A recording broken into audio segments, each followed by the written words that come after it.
Salam sahabat Josi, selamat pagi. Saya ucapkan semoga di hari ini kita selalu diberkati oleh Tuhan, mendapatkan kekuatan yang baru. Kita tidak pernah lelah, kita tetap semangat, kita tetap sukacita. Sekalipun badai menghadang, sekalipun Covid datang, kita tetap orang-orang yang dikasihi oleh Tuhan. Hari ini saya mau men-sharingkan kebenaran firman Tuhan yang berjudul saya kasih, yaitu Yesus atau Mamon.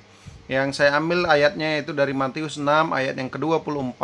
Tak seorang pun dapat mengabdi kepada dua tuan, karena jika demikian ia akan membenci yang seorang dan mengasihi yang lain, atau ia akan setia kepada yang seorang dan tidak mengindahkan yang lain.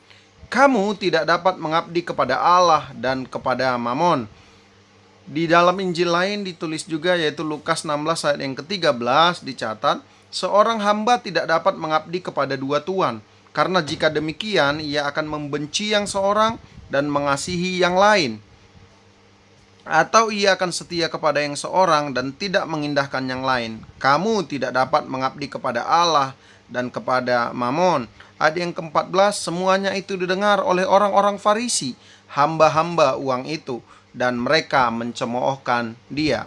Ayat ini saya renungkan Bapak Ibu Saudara semuanya yang mendengarkan sahabat Josi hari ini. Saya mau kasih tahu, kalau kita adalah anak-anak Tuhan, kalau kita adalah orang-orang yang dikasihi oleh Tuhan, kalau kita adalah orang-orang yang percaya kepada Tuhan, saat mendengar ayat ini, respon kita adalah respon yang rendah hati, menerima ayat dan kita melakukan pertobatan sejati. Namun orang Farisi di ayat yang ke-14 dicatat, mereka mencemoohkan Yesus. Artinya apa? Orang-orang yang tidak di dalam Tuhan, jika mendengarkan ajaran seperti ini, antara memilih Tuhan daripada Mamon, mereka akan mencemooh. Mereka akan mencemooh. Jadi saudara, Bapak Ibu, sahabat Josi semua, Mamon artinya, itu dalam bahasa Aramik, mamona, artinya uang, kekayaan, jabatan, posisi, semua yang berkaitan dengan nilai-nilai dunia. Jadi saya pelajari bahwasannya Yesus di dalam perjanjian baru tidak mengizinkan kita untuk menyembah Mamon. Kenapa? Saya belajar beberapa hal. Yang pertama, zaman perjanjian lama, Allah selalu murka, Tuhan selalu murka jika manusia tidak menyembah Dia. Kebanyakan di dalam perjanjian lama, Alkitab mencatat banyak orang-orang menyembah Baal, dewa-dewi, bahkan orang-orang itu tidak mempercayai Tuhan, yaitu Yahweh. Mereka tidak mempercayai dan menyembah asing, bahkan bangsa pilihan. Saat mereka menyembah yang bukan Yahweh, yang bukan Tuhan yang layak disembah, maka Tuhan akan murka. Itu dalam perjanjian lama. Dan jelas ayat ini ditujukan Yesus pada waktu khotbah di bukit. Artinya pengajaran yang sangat penting yang diajarkan oleh Yesus. Namun orang Farisi juga mendengar hal yang demikian. Bapak Ibu jemaat Tuhan, sahabat-sahabat Josi yang saya kasihi, maka saya melihat di zaman perjanjian baru, Yesus itu tidak suka kalau kita menyembah Mamon. Yesus tidak suka kalau kita mengidolakan Mamon.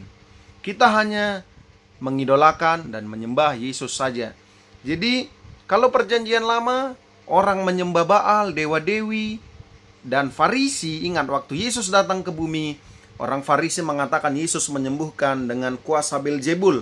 Artinya apa? Orang Farisi dan Taurat mencoba untuk menghukum Yesus dengan cara yang sedemikian sadis, sehingga Yesus diiring supaya masyarakat sekitar melihat bahwasannya Yesus menyembah yang bukan Tuhan. Tetapi jelas Yesus sangat luar biasa. Yesus tidak bisa dibuat orang Farisi dan ahli Taurat bertekuk lutut. Karena apa? Karena Yesus adalah Tuhan sendiri, karena Yesus adalah hikmat itu sendiri. Oleh karenanya Yesus membalikan pola pikir ahli Taurat dan Farisi dan berkata apa? Mereka sendirilah menyembah Mamon itu. Jadi di dalam PB, berhala itu tidak lagi seperti Baal, dewa-dewi, tetapi di dalam orang-orang perjanjian baru, bahkan sampai akhir zaman ini, berhala itu disebut Mamon. Yang pertama, Mamon bukanlah dosa. tetapi yang memperhalakan mamon itulah yang dosa. 1 Timotius 6 ayat 10 mencatat, akar segala kejahatan adalah cinta uang. Uang tidak salah, uang tidak dosa, tetapi yang salah adalah akar dari segala kejahatan, mencintai uang. Di saat saya dan saudara mencintai uang lebih daripada mencintai Tuhan, maka dengar, saudara sudah memberhalakan harta, saudara sudah memberhalakan uang, sehingga uang itu menjadi sesuatu yang penting dalam hidup manusia akhir zaman ini. Bahkan Paulus mencatat kepada Timotius, yaitu supaya tidak mencintai uang, tetapi uang adalah untuk kemuliaan Allah. Di dalam 2 Timotius 3 ayat yang kedua juga dicatat bahwa akhir zaman banyak orang yang menjadi hamba uang. Nggak salah, akhir-akhir ini demi uang banyak orang melakukan segala hal. Yang selanjutnya saya pelajari, di akhir zaman orang banyak menjadi hamba uang. Demi uang bahkan orang rela membunuh. Demi uang, demi kekayaan, demi mamon, orang rela menjual dirinya. Orang rela berzina. Orang rela melakukan hal-hal yang membuat merugikan orang lain. Orang suka menjual kata-kata. Bahkan demi uang orang rela korupsi. Demi uang orang tidak memperhatikan sesamanya. Bahkan uang menjadi tolak ukuran di manusia akhir zaman hari-hari ini. Uang bukanlah dosa. Sekali lagi, uang bukanlah dosa. Tetapi uang bukanlah bos dan tuan. Uang tidak dosa, tetapi uang bukanlah sesuatu yang mengatur kehidupan kita. Ahli teori Farisi dan Taurat membunuh Yesus juga karena uang. Mereka menyalibkan Yesus juga karena membayar. Bahkan yang saya sadiskan, salah satu murid Yesus di antara 12 murid, yaitu Yudas Iskariot, demi uang juga dia menjual Yesus. Uang menjadi salah satu tolak ukur manusia, dan demi uang orang juga banyak stres. Bahkan uang menjadi tolak ukur kebahagiaan akhir-akhir zaman ini. Banyak orang demi uang melakukan hal-hal yang di luar nalar. Bahkan uang menjadi tolak ukur kebahagiaan. Kalau banyak uang, orang bisa tersenyum. Bahkan uang menjadi tolak ukur tertinggi dalam kebahagiaan, bukan Tuhan. Ini yang menjadi bahaya. Di saat engkau banyak uang, di saat aku banyak uang, mungkin kita bisa tersenyum dan berkata, Tuhan baik. Tetapi saat tidak ada uang, saat pencobaan datang, masih bisakah kita berkata, You are the great of God. Engkau adalah Tuhan yang besar. Masih bisakah kita berkata, Engkau adalah Tuhan yang baik. Engkau adalah Tuhan yang memelihara kehidupan kami.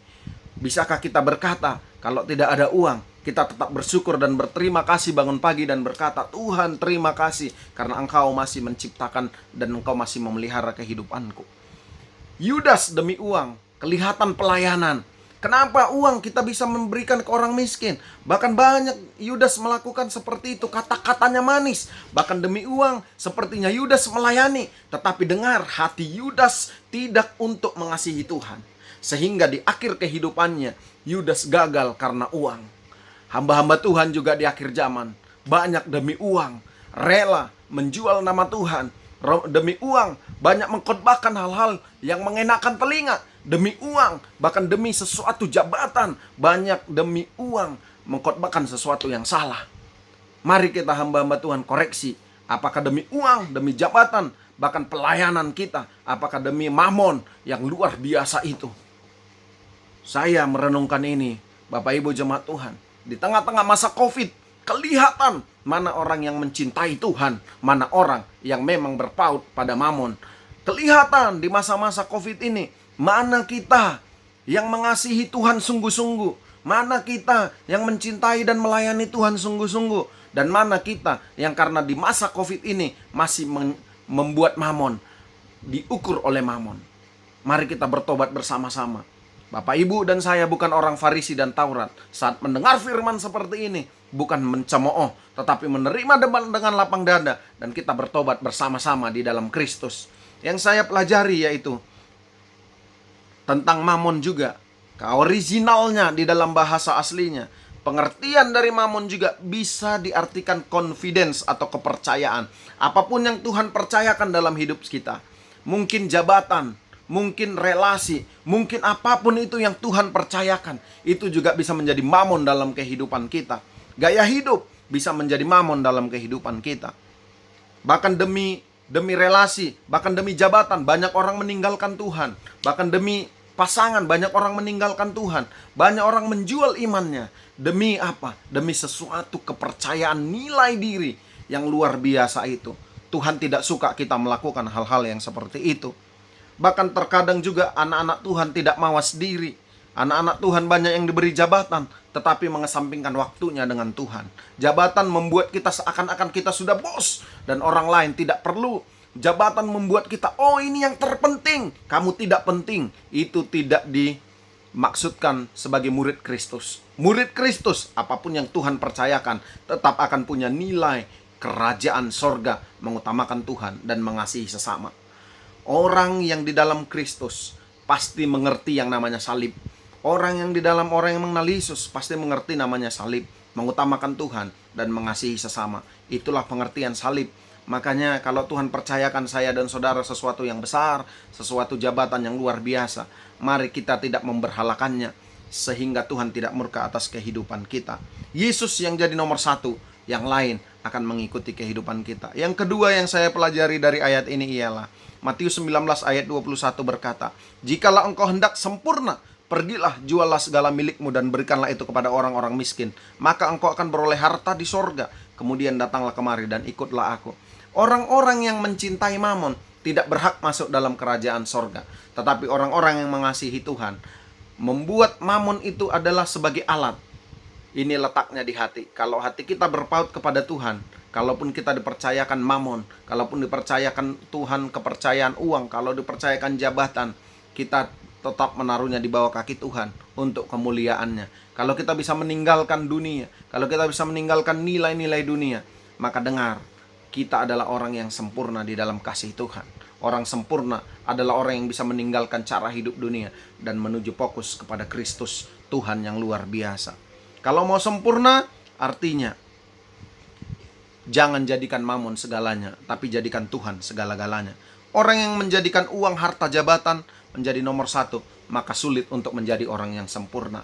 Sempurna tidak bisa keluar dari dalam diri kita, tetapi sempurna adalah karena tuntutan Roh Kudus, tuntutan Tuhan, dan mengasihi Tuhan luar biasa. Mari kita jadi orang-orang yang sempurna bukan dengan kekuatan kita, tetapi dengan kuasa Tuhan. Minta Tuhan dalam hati kita, sehingga fokus kita adalah Tuhan, dan mamon menjadi bagian alat untuk kemuliaan Tuhan.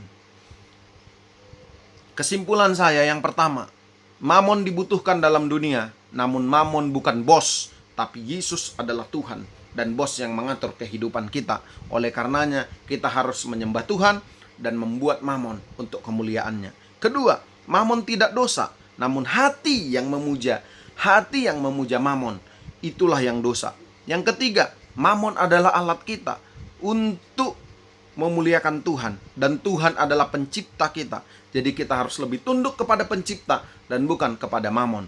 Yang keempat, mamon diperlukan, namun mamon bukan segalanya, tapi Tuhan adalah segala-galanya. Yang kelima, jangan jadikan mamon jadi berhala, karena Tuhan akan cemburu dan murka. Orang yang menjadikan kekayaan, harta, jabatan menjadi nomor satu dalam hidupnya, maka Tuhan Allah akan murka bagi kehidupan kita. Yang keenam, pilih mengasihi Tuhan dan menyembah Tuhan, dan gunakan mamon untuk kemuliaan Tuhan. Mengabdi kepada Tuhan, dan mamon menjadi alat kemuliaan Tuhan, bukan jadi berhala dalam kehidupan kita. So, mari kita jadi orang-orang yang dipakai Tuhan. Mari kita menjadi orang-orang yang menyembah Tuhan sungguh-sungguh, dan menjadikan mamon di belakang kehidupan kita sebagai alat untuk kemuliaan Tuhan. Selamat pagi, Tuhan Yesus memberkati. Sahabat Josi semua dimanapun berada, God bless you all.